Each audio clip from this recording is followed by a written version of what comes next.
Hello, everyone. Welcome on this humid day to Stellavision, Stellarizing's marketing update. It is the news you need. I'm Marlia Clark, CMO. Thanks so much for joining us for some news brands truly do need to understand, which is social.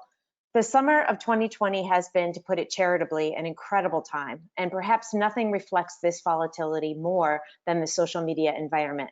To talk about that and the effect that social turbulence may have on brands like yours, I'm so happy to have Amanda Zajac, VP of Beauty, who has especially deep expertise in the beauty e-commerce space, and Kara Tucker, our fantastic Associate Director of Social Strategy, both on the show today. As always, please submit questions as we go in the panel. We will answer as many as we can, but also please reach out to me, Amanda, or Kara anytime. Right now, let's get started. Amanda and Kara, thanks so much for joining. Thank you, Marlia. Yes, thank you. All right, let's jump right in.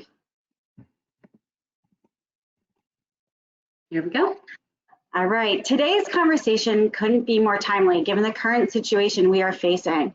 In order for us to really understand where we are today, we need to take a step back to 2016 during the presidential election, where Facebook faced a massive data scandal both through the Russian interference as well as Cambridge Analytica. The social media giant was at the center of the scandal as it allowed Cambridge Analytica access to over 87 million profiles in order to build models for targeting efforts before the election. The scandal was later exposed in 2018, putting Facebook under a microscope on how it harvests its data. Facebook CEO Mark Zuckerberg vowed to make changes to data that can be collected and used on his platform. Facebook pledged to make changes and reforms to their policy to prevent additional breaches from happening in the future. In 2018, Facebook voluntarily accepts undertaking a civil rights audit led by Laura Murphy, where she gathered the concerns over 100 civil rights organizations. Let's fast forward to 2020. Where continued unrest is sparked by the murder of George Floyd at the hands of the Minneapolis PD. While Facebook pledged to control data breaches, they have done very little to control hate speech on their platform. On the contrary, Mark Zuckerberg made the decision not to take action over a series of controversial posts from the president shortly after George Floyd's murder. While Facebook stood idle, Twitter, on the other hand, made the decision to add tags for misleading information and testing labeling fake news. They also hid tweets that glorified violence in May. Zuckerberg's lack of action led to a virtual walkout by Facebook employees, insisting that the company take action against violent comments towards Black Lives Matter protesters. Brands also acted. Thousands of brands gathered in solidarity to support the Black Lives Matter movement by going dark on June 2nd, coined as Blackout Tuesday. Some brands chose to post comments or their commitments to the Black community, while others showcased a Black square or nothing at all. In July, the movement split into two very clear segments. First, there was Blackout 2020 on July 7th, where brands went dark on Facebook in support of the Black community.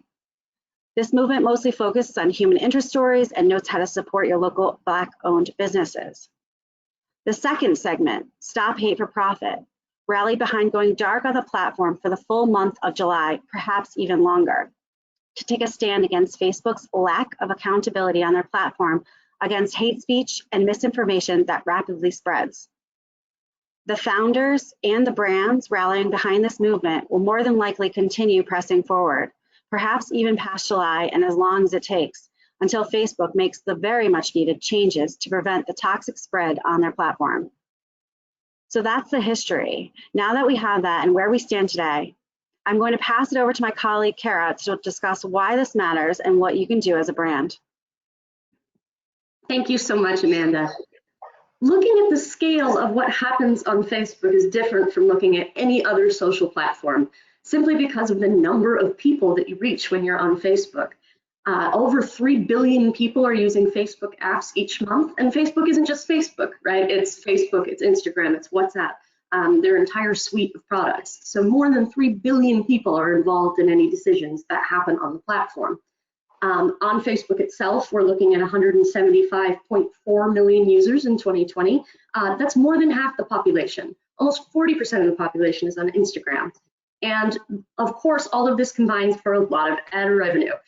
So the forecasted revenue for 2020 for Instagram is more than 16 billion, and for Facebook, it's over 31 billion. Just to give you a little bit of a visual, when you look at the popularity of the platforms, Facebook really is on a line of its own. However, when we talk about the protests and when we talk specifically about Stop Hate for Profit and the movements, it's easy to hand that off to large advertisers. And there are quite a few that have joined at this time to boycott for the month of July, including massive businesses like Unilever, Patagonia, a huge number of well-known brands. So it feels like they're in charge of that conversation. But in reality, when we're talking about ad revenue and the effect of boycotting on a platform, small and medium businesses are the ones accounting for 75% of that ad revenue. So it's not just a big business question, it becomes a small business question as well. Facebook has responded to Stop Hate for Profit to some degree. They've agreed to begin labeling posts from politicians that violate their policies. They went through and did an audit on political groups and banned hundreds of far right and far left groups. And probably most concretely, they committed to hiring a top executive with a civil rights background to focus on that for the future of their platform. However, that didn't necessarily see the response that those from Stop Hate for Profit were hoping to see. And it leaves both companies in a bit of a difficult position because Facebook, for its part, as Nick Clark, their VP of Global Affairs and Comms, said, Facebook does not profit from hate. Billions of people use Facebook and Instagram because they have good experiences. They don't want to see hateful content. Our advertisers don't want to see it, and we don't want to see it. There's no incentive for us to do anything but remove it. And he's not wrong.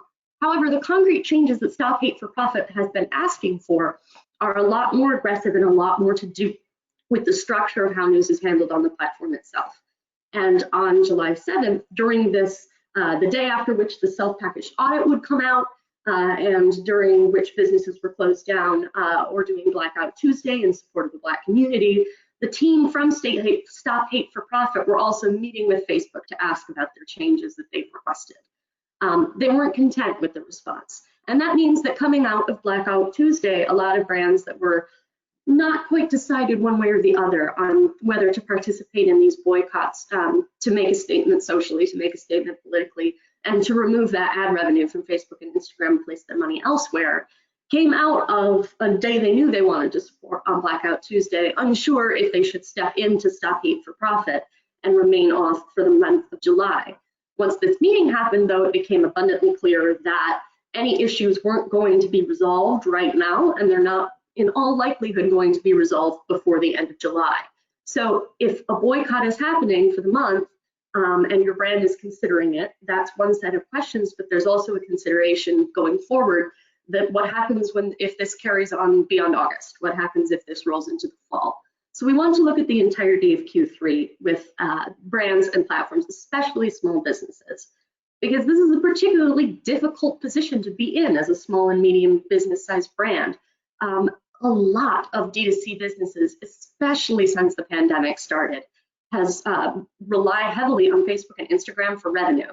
And even among, we of course run multi-channel campaigns for most of our clients that, tap into multiple touch points and to reach different people, but you can't really duplicate what Facebook and Instagram does on to other social media platforms as exactly as you would like. And that's largely because of the enormous scale and the number of users that we talked about at the beginning. And they've managed to keep costs low. They have a number of technologies that make for an excellent ad experience for users. And just generally, it's a core pillar for a lot of small, medium D2C businesses to have ad revenue coming in from Facebook to sell their products. However, that means that when you're confronted with a social choice, a political choice, and we're trying to be very objective or abstract about this because it's very easy to get emotionally involved, very easy to get political or socially involved. We just want to stick to business advice specifically so we can look at that issue. I think if we tried to debate the issues, we'd be here all day long, and I'm happy to do that. But for right now, let's focus on kind of as cold and pragmatic as we can be. And for the biggest brands, there's a cost to boycotting Facebook. Sometimes morality can be a luxury in business, as Christy Northheim said at Georgetown University. So then when you're looking at what your business is going to decide, if you're interested in participating in something like this boycott, or in general in moving back revenue from Facebook and Instagram, either because of something your consumers believe, something your brand believes, something that you personally believe, there are a ton of options out there, but they're tricky. And the decision tree that we've put together is complicated to begin with, and it's not even comprehensive. So when a single brand comes to us to look at what's right for the business for the time, the key question for us has been motivation. Is it important to your brand because it is important to have social causes that are connected to your brand? Is it part of your brand identity? Is it part of the fabric of your brand to stand up for social causes, for political causes? Is this a space that your consumers care about and expect you to be in? Or are you primarily looking in a very turbulent, difficult time for small brands? Are you primarily looking for a way to continue advertising, continue bringing in your revenue in a way that's safe, that won't upset consumers, and that won't, convey to anyone the misconception that you don't care about these causes or that you don't care about these issues? And that leaves a lot of brands in a sticky situation. So when you're trying to make this decision about what to do, either with Stop Hate for Profit or any other platform investment decision, you need to start with your motivation. And so if you're looking at a social cause and your customers care about social causes, and if they see Facebook as part of the problem, really the only question you have left is whether or not your business can afford it. And that's going to vary from business to business. If you use Facebook and Instagram primarily in the upper funnel, primarily for brand awareness, even for traffic, what you do is easily replicable elsewhere. And we'll get into that in just a moment and some of the options that you have to work on other platforms to reach other consumers. If, though, however, you rely on that revenue, you need to be able to think about that decision coldly enough to decide whether you can afford to move out of that lower funnel that you usually do to talk about brand equity and brand values, to move yourself effectively further up the funnel during this protest. And if you can make all of those things work and it's important to your brand, then of course you should boycott or consider diversifying to other platforms. However, there are some brands that are really primarily concerned with backlash.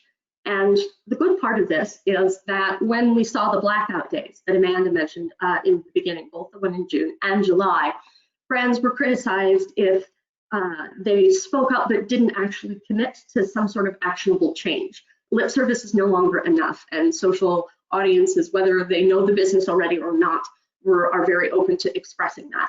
That's a little different when it comes to Stop Hate for Profit. It's a little more abstract, of course, and the social justice issues are deeply embedded in it, but it's a different circumstance because it has to do with controlling how one platform speaks about the issue and removing financial support if the business doesn't agree with how that's been done.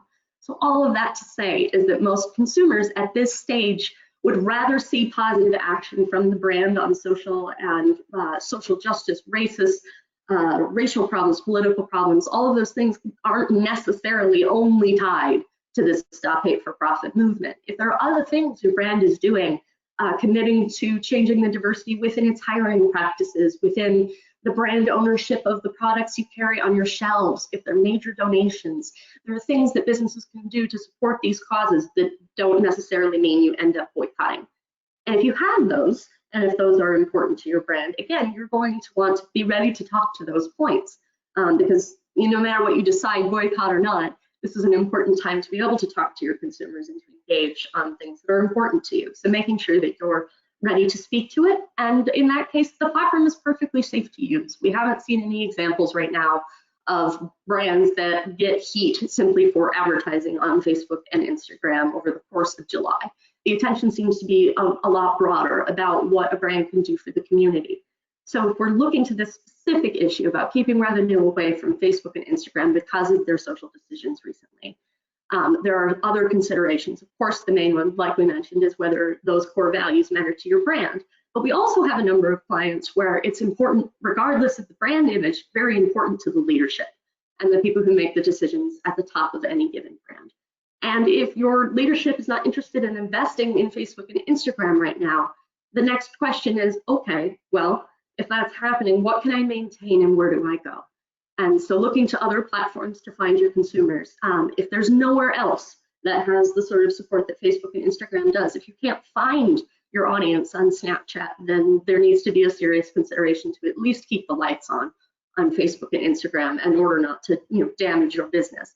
Similarly, if the creative that you have already works well and could be used on another platform, that makes it much easier to move to another platform. It makes it easier if you have pixels already. It makes it easier if you have a diversified media portfolio already. You need to be able to look at the context of what you have ready to switch over quickly, not just the idea of what you'd like to do in the ideal world.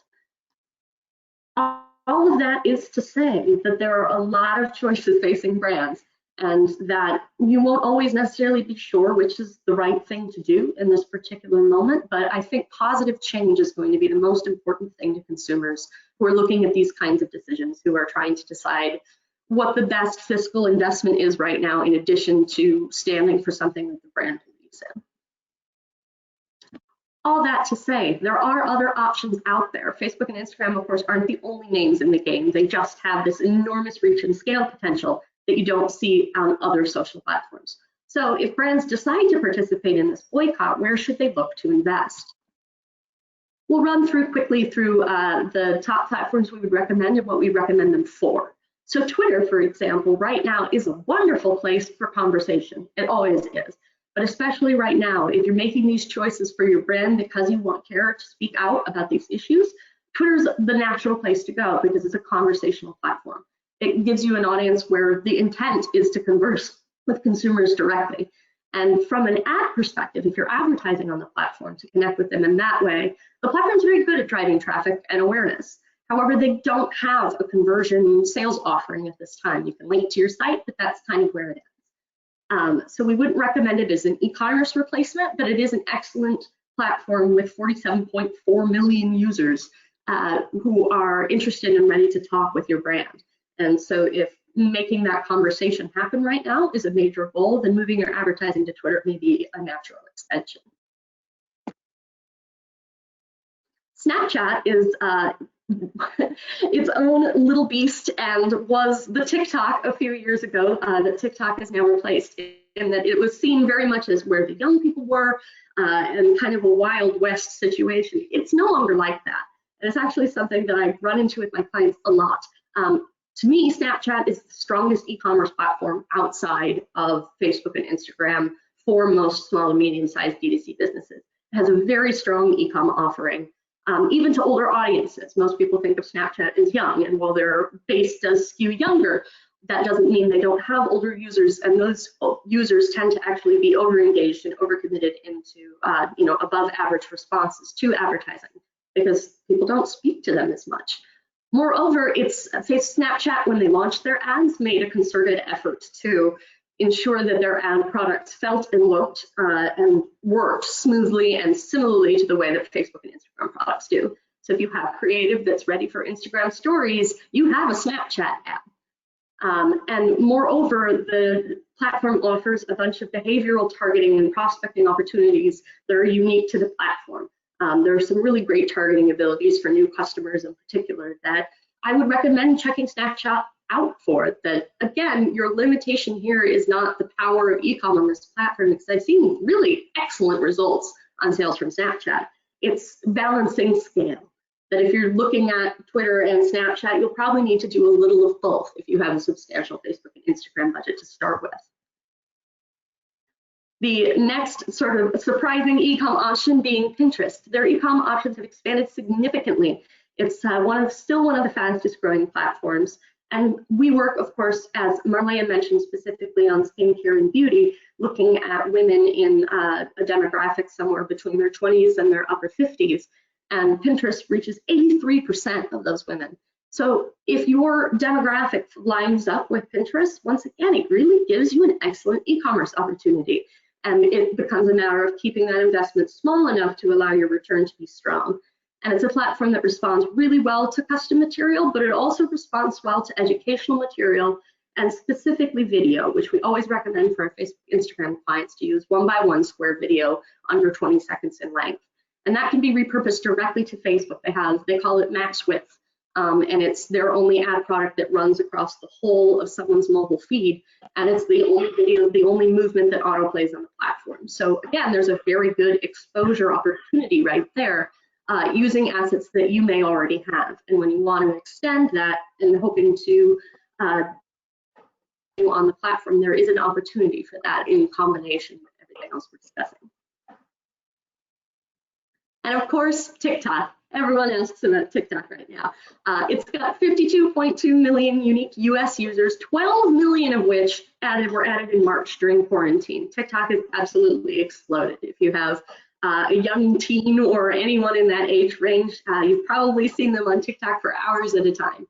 However, TikTok's a challenging place to advertise, and it's not very fun to tell your clients that the latest and greatest thing may not be the best place to put their ads at a given moment. But bear in mind that TikTok comes with its own set of controversies, specifically its connections to the Chinese government and its mishandling of data usage and lack of brand safety in the past. There's no control over what your content will show up next to on TikTok.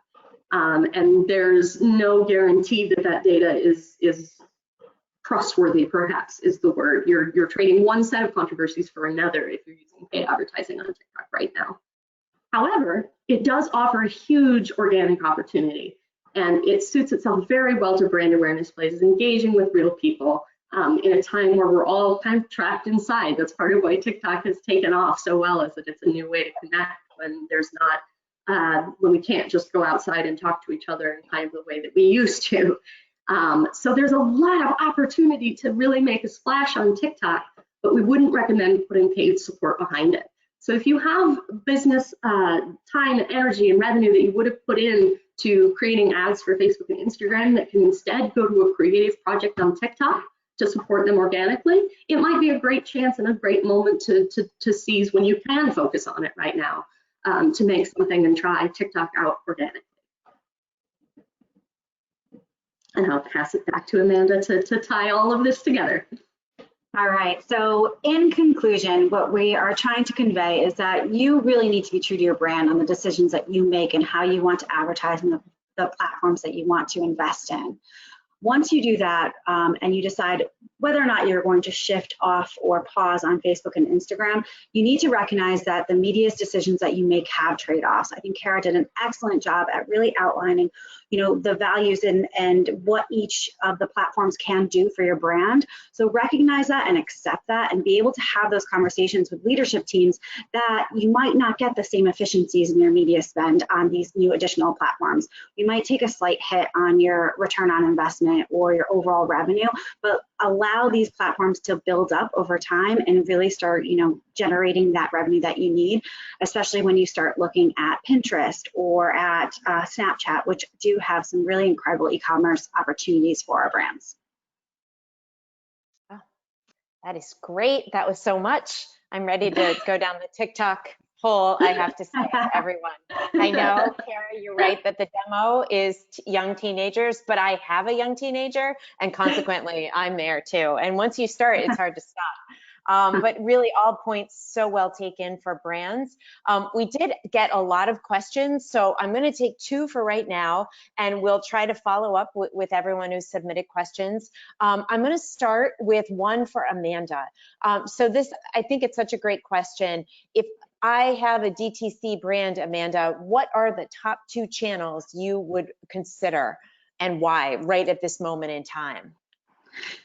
So it all ladders to your brand goal. When I hear DTC, that means you need to drive sales online. You want to have that direct conversation with your customer and you need to drive those sales. Based on Kara's analysis in the previous slides, I do recommend you highly take a look at Pinterest offerings, and I also recommend you highly look at Snapchat offerings. Both of those platforms do have a full funnel approach to how you can pull both people into the funnel at the top through awareness and consideration, but also they have strong e-commerce plays, which is super critical for D2C brands. You want to make sure that you are driving that revenue. But again, to the point made on the previous slide, please be cognizant of performance and understand you will see fluctuations from going from a platform such as so massive as a Facebook and an Instagram to another platform like a Pinterest and potentially a Snapchat. That's great. Great advice. And I think our last question today, and we're coming in just at the right time, for Kara. You talked about, of course, privacy. A lot of this kicked off with privacy issues. Privacy is a big concern, making sure your data is good. We got a question about what about CCPA and social? Is Facebook addressing that? What's happening there? Wow, yes. The California Consumer Privacy Act, or CCPA, has been consuming what attention has not been consumed by all of these interesting issues. And it's kind of deserving of a television of its own, to be honest. But the short answer is that Facebook and Instagram have set up their system such that people in California now have more choices, kind of in the vein of GDPR, to opt out of having their information collected, or more specifically now that there's a need to opt in. And so for a short runway, this has been in place since January. So most brands should have an approach by now. It's just that now, starting in July, there are penalties, legal penalties can start to kick in. So Facebook and Instagram have an offering now that allows you to essentially send all of your data as usual into Facebook from your website through the Pixel, and then have Facebook vet which of those people need to be ruled out for the legal purposes. So they do have a system in place. I'm sure there will be a lot of stumbling blocks along the way for many platforms, but Facebook and Instagram seem pretty prepared for this one. That's great. Good to know that they are addressing that really important issue. I definitely am seeing so many more questions from brands about privacy, and I think consumers as well. When we do the research, you can see that they are personally getting much more. I just think that concern is getting much broader than it used to be, where it maybe was very savvy people. Now I think it's getting a lot broader. So great to know Very that. much so. We used to talk about brand safety and stuff, and I think now the consumer is a much bigger part of that conversation. Yeah, that's awesome. So great that you are on it. So again, thank you so much, both of you, for joining us. And of course, to the audience, as I said, please don't hesitate to reach out to Amanda or Kara directly, or to me, of course. And please join us next Friday. I am so excited. We have a special guest, Kelly Kovac. Many of you know Kelly is the founder of Beauty Matter. She's a longtime consultant to the beauty industry, has helped launch so many brands and been an advisor to them, as well as being an entrepreneur in her own right. Kelly and I will be having an open conversation about what she expects for beauty in the fall and into 2021. We'll be looking at some of our own research to see what our consumers from Glimmer are saying about that, as well as who Kelly thinks is going to win, lose, and why. If you have any questions in advance of the show, please send them my way. But definitely hope you join for that great episode. Thank you again so much to Amanda and Kara and to all of you, and have a great weekend.